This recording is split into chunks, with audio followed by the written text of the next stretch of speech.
안녕하세요. 병철이 형입니다. 저는 메리어트 비와코에 와 있어요. 비와코 메리어트라고도 하죠.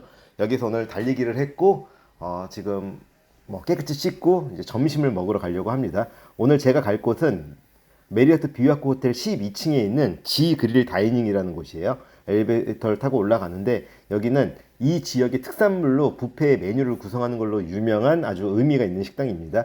재밌는 건 제가 오늘 이곳에서 점심을 지금 먹었고 이따가 또 다시 저녁을 먹을 예정이에요. 같은 날, 같은 호텔, 같은 식당.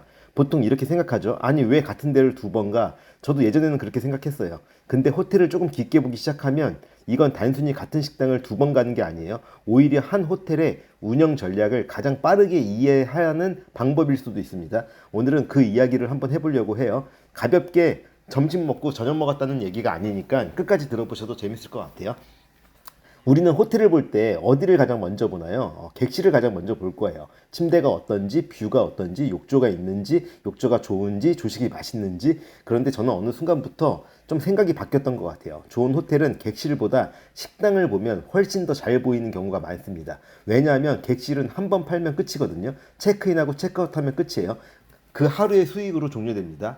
근데 식당은 다르죠. 조식, 점심, 애프터눈 티, 저녁, 바, 뭐 여러 가지 뭐 메뉴들이 다양하죠. 이건 하루 안에서도 계속 돈이 되는 흐름이 있어요. 쉽게 말하면 객실은 정적인 상품이고 식당은 회전하는 상품이라는 얘기예요. 이건 항공사 구조랑도 비슷합니다. 항공사를 보면 비즈니스석이 돈을 벌어요. 근데 비즈니스석만으로는 비행기를 채울 수는 없죠. 그래서 이코노미로 점유율을 채웁니다. 호텔도 비슷한 구조를 가지고 있어요. 객실이 사람을 채우고 그 안에서 식음과 부대 시설이 수익을 완성하는 거죠.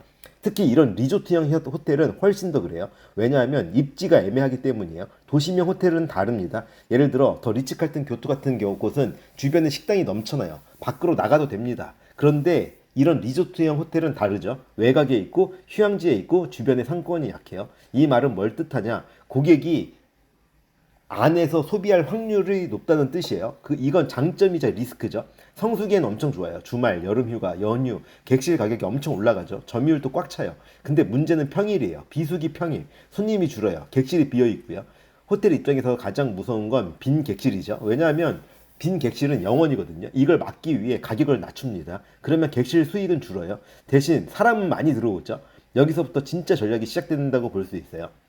객실은 수익 상품이 아니라 유입 상품이 되는 겁니다. 쉽게 말하면 미끼예요. 사람만 안에 들어오면 그 다음부터는 달라지는 거죠. 밥 먹죠, 술 마시죠, 커피 마시죠, 간식 먹죠. 이게 다 돈이 되는 겁니다. 이걸 저는 쉽게 말하면 가두리 전략이라고 생각해요. 고객을 밖으로 안내해 보내는 구조. 안에서 가둬두고 굉장히 좋은 수익들을 낼 수 있는 시스템을 갖추려고 하는 거죠. 좀 더 고급스럽게 말하면 내부 체류 소비 모델입니다. 좋은 리조트형 호텔은 이걸 아주 잘해요. 그리고 오늘 제가 그걸 직접 경험했어요. 여기 점심 뷔페는 4,500엔입니다. 한국 돈으로 45,000원 정도 한다고 보면 돼요. 근데 단순 뷔페가 아니에요. 메인 요리 하나를 고를 수 있어요. 저는 장어덮밥을 골랐습니다. 장어덮밥 밖에서 먹어도 최소 3,000엔, 4,000엔 정도 하죠.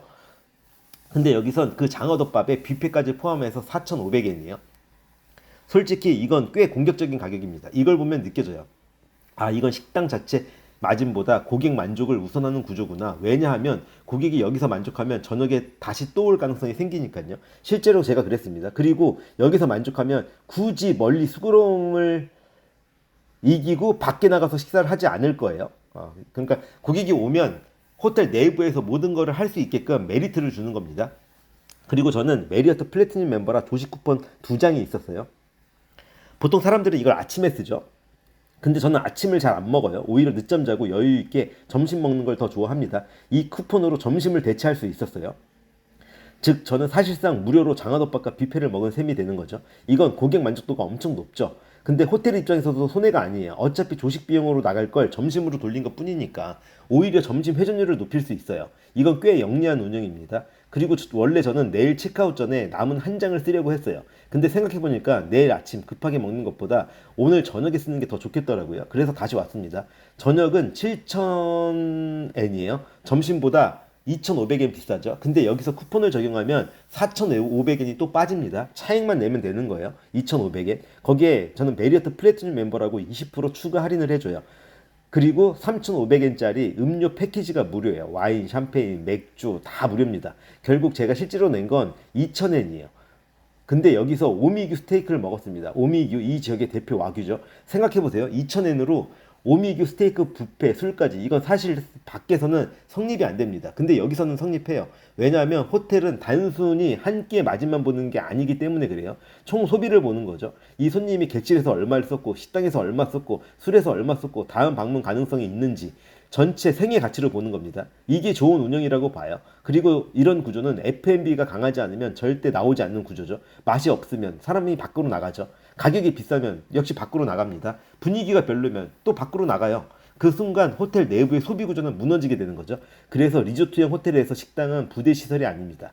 본업일 수도 있어요. 이게 중요합니다. 그리고 제가 이 호텔 운영사인 모리 트러스트 그룹을 높게 보는 이유도 여기 있어요. 이 그룹은 이런 유형의 호텔 여러 개를 운영해요. 후지 메리어트 호텔, 레이크 야마나카라는 호텔도 그렇고 난키 시라하마 메리어트 호텔도 그렇습니다. 입지가 비슷해요. 도심이 아니고 목적형 체류입니다. 이런 곳을 여러 개를 운영하다 보니까 데이터가 쌓여 있는 거죠. 어느 가격이면 객실이 차는지, 어느 메뉴가 잘 나가는지, 고객이 어느 타이밍에 술을 시키는지, 어느 정도 가격까지 저항 없이 추가 결제를 하는지 이게 쌓이면 운영이 굉장히 정교해집니다. 저는 오늘 여기서 그 정교함을 봤어요. 너무 비싸지 않고 너무 싸지도 않고 럭셔리와 프리미엄 사이 그 중간에 가장 현실적인 만족감을 잘 만드는 호텔. 그게 쉽지 않아요. 말처럼 쉽지 않습니다.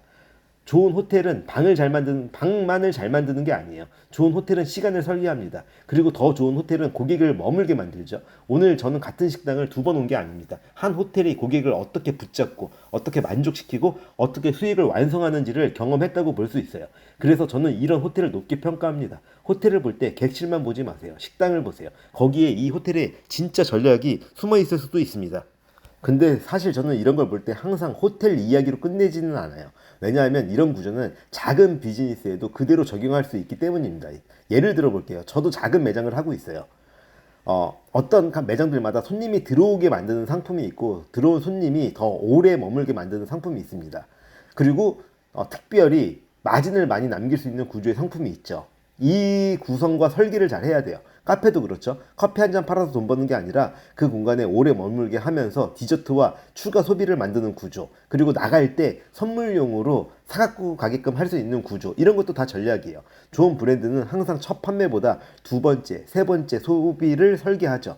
이 호텔도 똑같아요. 객실은 첫 진입, 식당은 2번째 소비, 술은 3번째 소비. 결국 중요한 건 첫 구매가 아니라 고객이 내 안에서 얼마나 오래 머무르고 얼마나 더 소비하게 만드느냐, 이게 중요합니다. 이건 호텔만의 전략이 아니라 모든 비즈니스의 본질이라고도 생각해요.